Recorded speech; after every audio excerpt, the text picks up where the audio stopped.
Okay, what you'll see sometimes is you'll see a guy out in the open without cover. And what you'll see is he's got a gun and he's got, say, like a 1 second draw.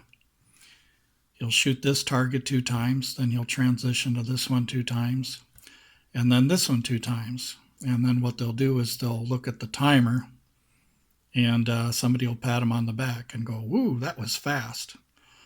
But I'm not criticizing speed or accuracy or anything like that, but I'm just trying to get you guys to think about what's going on in real life. If these attackers here did not have a gun, they had like a knife or a club or something like that, a sub-second draw, you might be able to get all three of them. But what if we give these guys a gun and let's say that we're putting them low ready. They're walking around with a gun at low ready.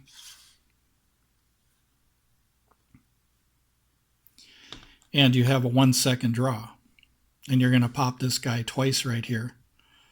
But in the middle of trying to get this guy, he's already low ready, and it only takes him half a second to have a shot come in your direction. But then the same goes for this guy and this guy here. So there's this fantasy of being out in the open and shooting multiple attackers. A lot of times the attackers aren't even standing in a straight line. They're usually scattered and running around. So the way we train on the range is very unrealistic, especially in competition shooting. Because what happens is you're going to shoot one of these targets, and if they were real, what if the threat doesn't go down? And I'm going to show you what that looks like here. So let's say that these guys aren't low ready. Let's say that these guys have a holstered weapon, like a handgun or something. So these aren't rifles, these are handguns here. And let's give this guy 1.5 second draw. A lot of people can draw their weapon and shoot in 1.5 seconds if they practice, including myself. And then let's say that this guy is like 3 seconds. He hasn't been practicing and doesn't know how to reach and get the weapon.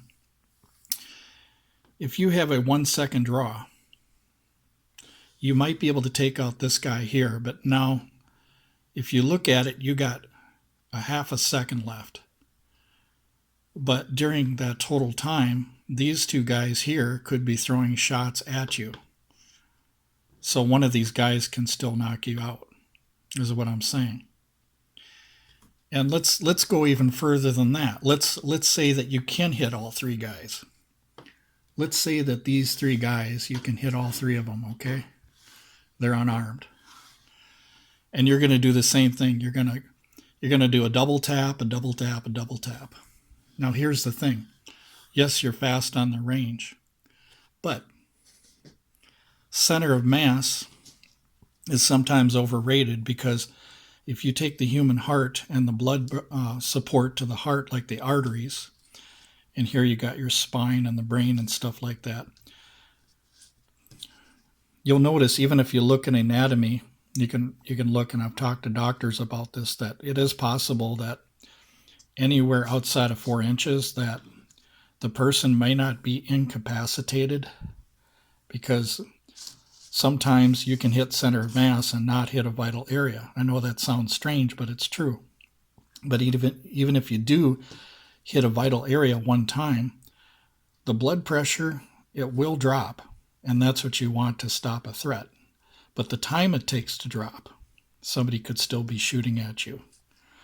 So just because we shoot the heart in the center of mass, which is better than shooting outside of the heart zone here, there's still that chance that that person might have a few seconds of blood pressure so that they could shoot back at you, or they could attack you. So let me play this out. These guys have no weapons, but they have knives and bats and clubs. And so you pop this guy 2 times, and let's say that you're accurate. You hit him in the heart 2 times. His blood pressure drops, so he's down.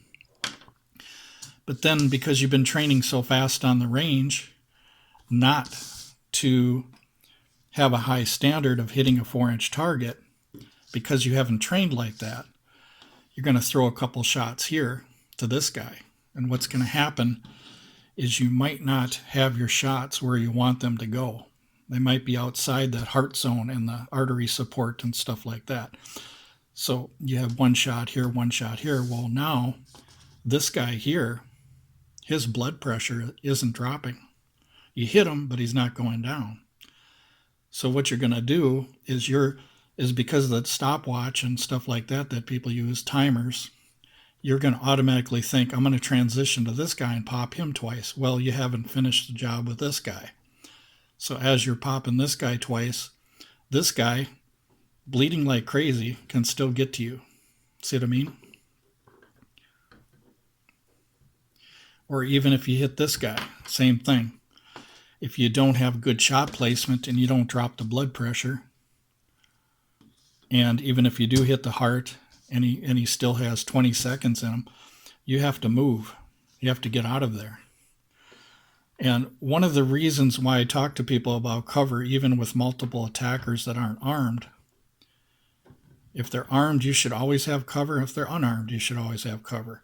Because of the simple reason that if you have cover, what you can do is you can do what they say, slice the pie. You can take out one person at a time, make sure he's down. Okay.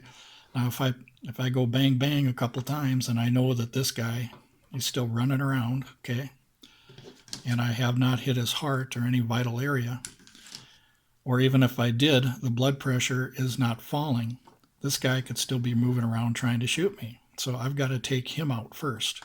Then I can focus on the second guy. See?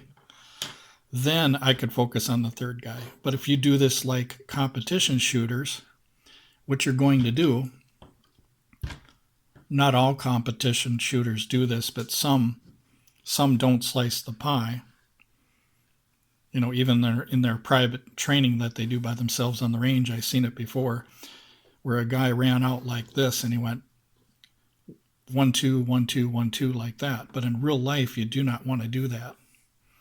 If you're using cover, why not use the cover in the right way and not worrying about the timer? Because that timer amps you up and it makes you want to run out of cover rather than stay in the pocket, as law enforcement says. And there's other meanings for that too, you know, staying behind cover, staying alive. I think staying alive is pretty cool if you ask me. But anyway, you stay in the pocket, you stay behind cover, and you take care of business the way you need to, because you're not worried about that timer that you have on the range. Because when you're practicing on the range, all your main focus is, or some people, all they can focus on is that stinking time. So what they're going to do is you're just going to come out like this and start shooting away, and their only emphasis is that time. And that's why I think sometimes it's better if you just leave the timer at home and not focus on it. Not focus on how fast you are, but if you're shooting good, not fast. So this is based on reality. So the problem with us is we don't see targets as real enemies anymore. We see these things as steel and paper. So we're out in the open like this shooting, and we don't even understand that these guys here, if they were armed, they would shoot back, but not just that, they'd be moving all over the place. You'd have confusion, and like this, you'd have all kinds of different areas where these guys could be. And that's why your priority and your main focus is using cover, but not just using cover, but staying behind cover. You want to stay behind cover because you're not on the timer at the range. And the problem with the range is your mindset kicks in, so that when you do have a real situation, your mindset, or your muscle memory as they call it, has trained you to be all amped up in a hurry. And sometimes you can't be in a hurry.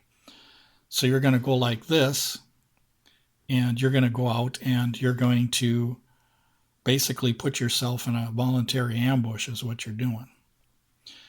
But anyway, thank you for watching the video, you guys. I appreciate your comments, and this is what I see that's going on in the shooting sports. And also a guy named Robert Keller on here, Army Special Ops. He was one guy that that I had watched a couple videos on, and I thought, oh my gosh, there's actually somebody like me out there that believes the same thing, that challenges the way shooting's done, and actually looks at the flaws in our shooting on the range and what we're doing. You would actually be better taking your time, making sure you practice hitting 4-inch targets. Like this paper plate, for instance, is 8 inches across. That is too big of a target. You're not going to always hit vital areas doing that. You want to set high standards for yourself. This is about 4.5 inches, about the size of your fist. So just use your fist as a reference. You want to get good at taking out one target at a time as fast as you can, but you don't want to go too fast so that you're throwing your shots. You want to start off with accuracy, like a couple pops right here. And if you find that you're accurate, then speed up the pace and go quicker. But you still have to use cover, and you still have to slice the pie one at a time. You can't just come around the corner and go pop, pop, pop, pop, pop, pop. That's not how it works. And 70% of police officers, as Dennis Tuller said, one of the biggest problems with police officers is they get shot because they don't take cover. And I'll give you an example of how they don't take cover.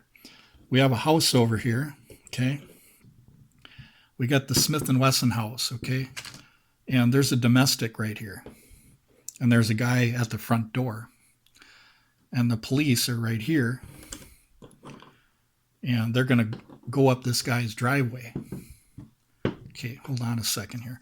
Okay, so here's the bad guy.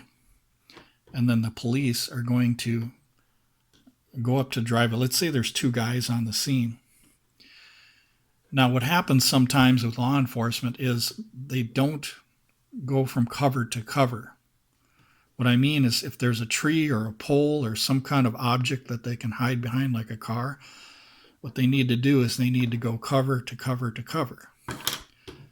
And this is what Dennis Tuller was saying that kills police officers, is because they're not using their tree, they're not using their post or whatever they have available to go up to the house and then take the next step they need. Like if this was the front door and the guy was inside the door right here, and let's say that the door was shut here, and then the officers are staying on the side of the door, trying to open that door, but having the minimal exposure that they should have. Or maybe you'll have one officer here, or maybe there'll be some cover right here. You might have a piece of cover where another officer is. So using cover is what people should be practicing on. And if Dennis Tuller said it himself about law enforcement, them being killed the most by not taking cover, 70%, that means that we're placing the 30% for cover and the 70% for speed and getting to the scene and trying to fix the scene, which isn't going to work out too well.